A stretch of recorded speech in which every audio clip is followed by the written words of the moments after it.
मेष राशि वालों, ठीक 11 तारीख के बाद शनि महाराज ने आपके जीवन के जिन 3 क्षेत्रों पर शिकंजा कस रखा था, वो शिकंजा अब शनि महाराज खोलने वाले हैं। यानी कि ऐसे 3 क्षेत्र आपके जीवन के जहाँ भी परेशानी उत्पन्न कर रहे थे, चिंताएं, डिप्रेशन, एंजाइटी और समस्याएं तरह तरह की उत्पन्न कर रहे थे, मेष राशि के उन्हीं जीवन के उन्हीं क्षेत्रों में शनि महाराज अब आपको लाभ प्रदान करने जा रहे हैं, या कहें कि आपको आपकी परेशानी को कम करके लाभ की संभावना को बढ़ाने जा रहे हैं। कौन से हैं वे 3 क्षेत्र, कौन सा है वे परिवर्तन, और शनि महाराज ये परिवर्तन कब तक करने वाले हैं, कब तक ये हो सकता है, आइए जानते हैं विस्तार से। नमस्कार, मेरा नाम है एस्ट्रो शिवम पंडित।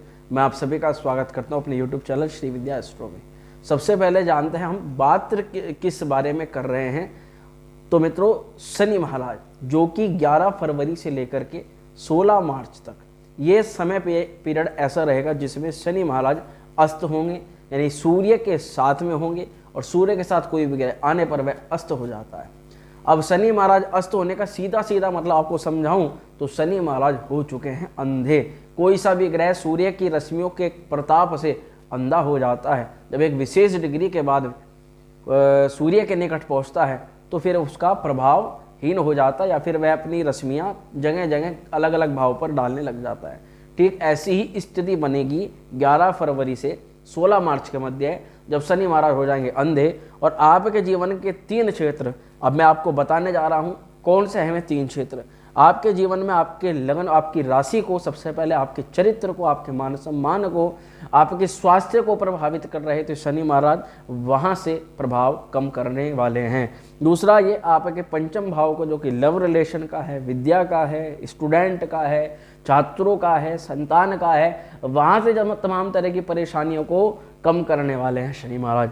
तीसरा पॉइंट, जहां शनि महाराज 8वें भाव को देख रहे हैं, यानी गुप्त शत्रु, आकस्मिक व्याधि, तरह तरह का नुकसान, चोट फीट, ससुराल पक्ष और तरह तरह की बीमारी, तरह तरह के क्रियाकलापों में, षड्यंत्रों में फंसा करके परेशान करना, इन सभी चीज़ों में लाभ प्रदान करने वाले हैं शनि महाराज।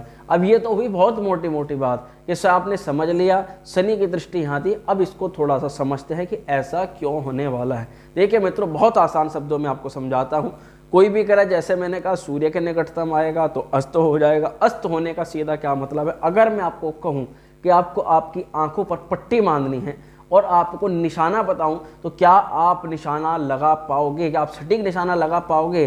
शायद कुछ लोगों का होगा कि हाँ लगा भी सकता हूं, तुक्के से अगर लग गया तो, परंतु नहीं मित्रों। अगर आपकी आंख को पूरी तरह से बंद कर दिया जाए और निशाना लगाने के लिए बोला जाए तो 99% संभावना है कि आपका निशाना गलत ही लगेगा।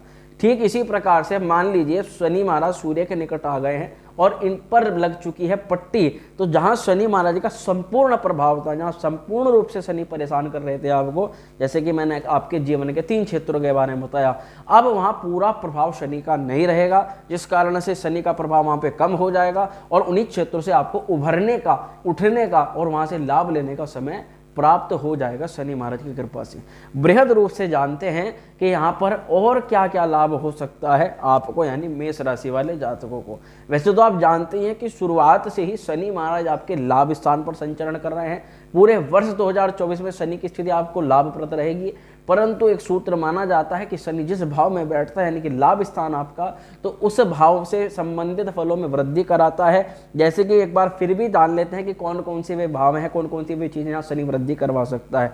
11वां घर मित्रों अगर देखें तो 11वां घर होता है प्राप्तियों का, यानी कि इनकम सोर्सों का। कहीं से भी पैसा आ जाए, कहीं से भी इनकम सोर्स में आपको वृद्धि हो जाए, और यही भाव होता है अवार्ड रिवॉर्ड का। अब कहीं भी मुनाफे की जब बात होती है, एक तो इनकम, एक थी एक्स्ट्रा इनकम, यानी एक्स्ट्रा मुनाफा, लाभ और लाभ की संभावनाएं, तो ये यहाँ पर शनि महाराज लाभ की संभावनाओं को भी बढ़ा रहे हैं। परंतु ये चीज़ें अभी जब सूर्य शनि एक साथ होंगे तब थोड़ी बहुत डिस्टर्ब हो सकती हैं, यानी कि अभी हम बात कर रहे हैं पूरे ईयर में जो शनि आपको लाभ प्रदान कर रहे हैं।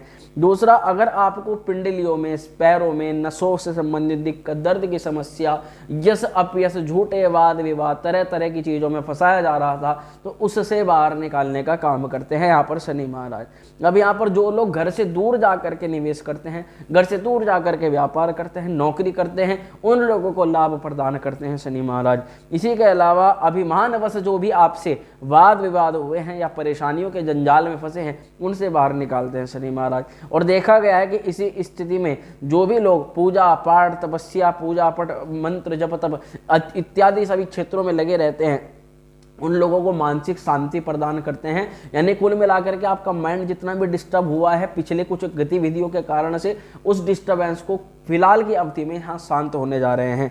और साथ ही ये देखा जा सकता है कि आपकी कहीं तीर्थ यात्रा हो जाए, पुण्य लाभ हो जाए। और एकादश स्थान से देखा जाता है मित्रों भाग्य का उदय, तो कुछ भी अच्छा हो सकता है, कुछ भी बढ़िया हो सकता है। यहाँ जो भी बच्चे, जो भी लोग विदेश में जाकर के पढ़ना चाहते हैं, विदेश से जाकर यात्रा करना चाहते हैं, या व्यापार या बिजनेस या सेटल होना चाहे विदेश में, उन लोगों के लिए भी लाभ की संभावना ज़्यादा बढ़ जाती है।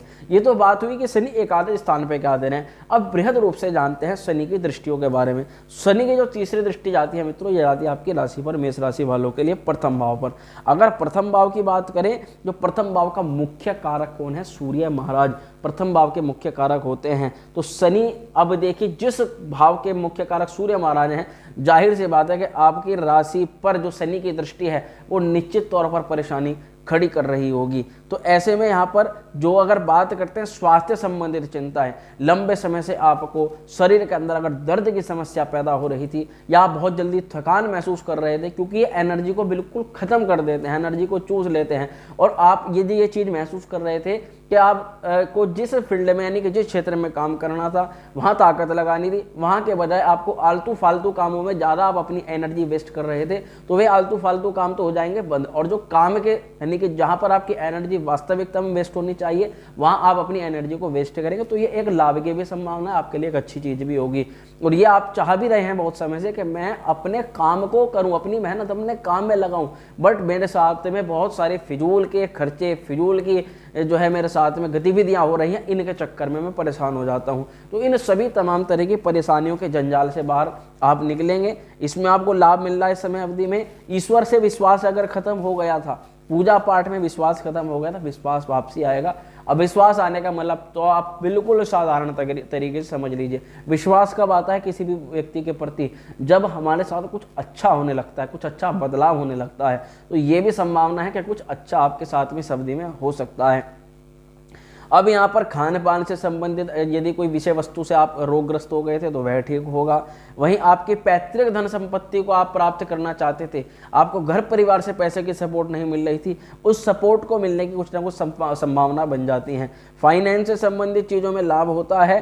अगर आपको आपके पिता से, आपके परिवार से या किसी भी काम की स्टार्टिंग करने में बहुत ज़्यादा दिक्कतें आ रही थी, समस्या आ रही थी, तो वह काम आपका आपके पिता से, आपके परिवार के किसी न किसी सपोर्ट से हो सकता है, जिन लोगों को सपोर्ट की आवश्यकता है। नहीं तो देखा जा सकता है कि विदाउट सपोर्ट ही आप अपने काम को कर सकते हैं। आपका वर्तमान काल अगर बहुत ज़्यादा बेकार चल रहा था, क्योंकि प्रथम भाव से देखा जाता है व्यक्ति की वर्तमान स्थिति, व्यक्ति की वर्तमान इकोनॉमी की, चाहे पैसे की बात कहो, चाहे व्यापारिक बात कहो, चाहे आपके करियर की बात कहो, ये तमाम तरह की स्थिति आपकी प्रथम भाव से देखी जाती है। तो उसमें कुछ बेटरमेंट हो सकता है। शारीरिक बल क्षीण हो गया था, मैं पहले भी समझा चुका हूँ, वो आपको वापस मिल सकता है, इसकी भी संभावनाएं बन रही हैं। इसी के अलावा देखा जाए तो शनि की जो 7वीं दृष्टि जाती है वो जाती है पंचम भाव पर।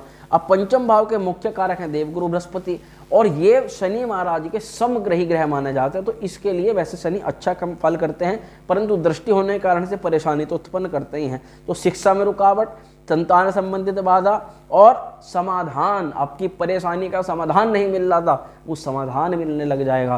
परामर्श देखी जाती है पंचम भाव से। इस समय अवधि में आप अपनी परेशानी को दूर करने के लिए किसी व्यक्ति विशेष से परामर्श कर सकते हैं। जैसे कि पंचम भाव कारक कौन है? बृहस्पति, और बृहस्पति के कारक ज्योतिषी भी होते हैं। तो आप अपनी परेशानी किसी ज्योतिषी को, किसी पंडित को बता करके उनसे भी आपको अपना कुछ सॉल्यूशन ले सकते हैं। तो वह जो सॉल्यूशन होगा वह आपको परमानेंट काम करेगा और आपकी परेशानी कम होगी। जैसे अपयश, दुख, वाद विवाद की आपकी जो परेशानियां चल रही थी वह दूर होगी, और कहीं ना कहीं सुख की भावना आपके मन में जगेगी। अब यहाँ पर जो भी योगात्मक या प्रयोगात्मक क्रियाएं होती हैं, या आपके जो भी बच्चे जो कंपटीशन की तैयारी कर रहे हैं, या जो लोग कहते हैं एक्सपेरिमेंट कर रहे हैं चीज़ों को लेकर के, और एक्सपेरिमेंट में नुकसान हो रहा था बारंबार, उसमें भी लाभ की संभावनाएं बन जाती हैं। अब यहाँ पर यह भी देखा जाता है कि जो लोग ज्योतिष से संबंधित लाभ प्राप्त करना चाहते हैं उन लोगों के लिए भी अच्छा समय शनि महाराज यहाँ पर दे सकते हैं। आध्यात्मिक रुचि बढ़ेगी आपकी,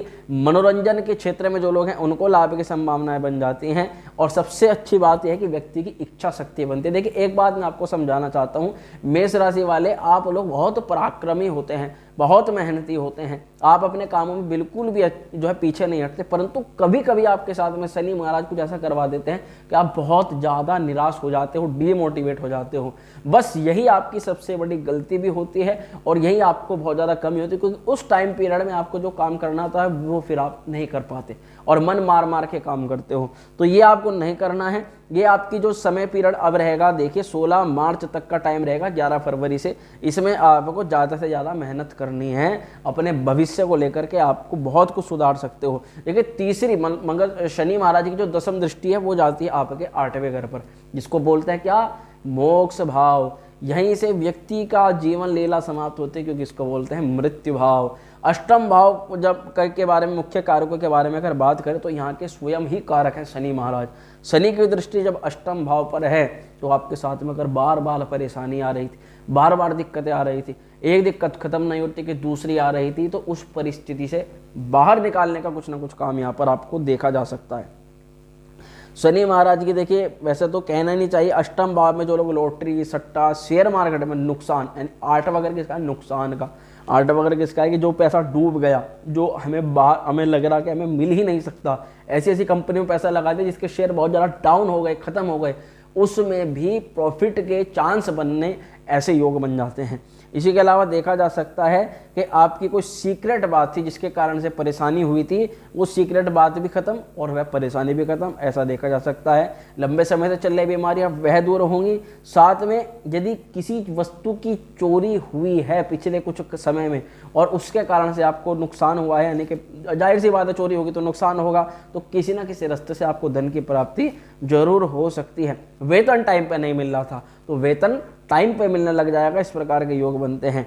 आयु की वृद्धि के चांस बनते हैं और कहीं ना कहीं गुप्त धन, गुप्त विद्या और गुप्त ज्ञान की प्राप्ति की संभावना यहाँ पर कहीं हद तक बन जाती है, जो कि अब तक बिल्कुल चौपट हो चुका था, जहाँ पर हमें लग रहा था कि यहाँ में ये चीज़ें प्राप्त बिल्कुल भी नहीं होंगी। तो ये चीज़ें थी मित्रों शनि की जो अवस्था थी, शनि की अस्त अवस्था, जिसमें मैंने आपको बहुत ही आसान तरीके से बताया अस्त अवस्था क्या होती है, अस्त अवस्था में आपको क्या लाभ मिल सकता है। आशा करता हूं कि बताई गई जानकारी से आप संतुष्ट होंगे और वीडियो अगर आपको जरा सी भी अच्छी लगे हो लाइक करें, इसको शेयर करें। अगर किसी व्यक्ति विशेष की राशि में से है तो उसको वीडियो अच्छी लगेगी, उसको जरूर आप दें और डिमोटिवेट होने से ज़्यादा बचें।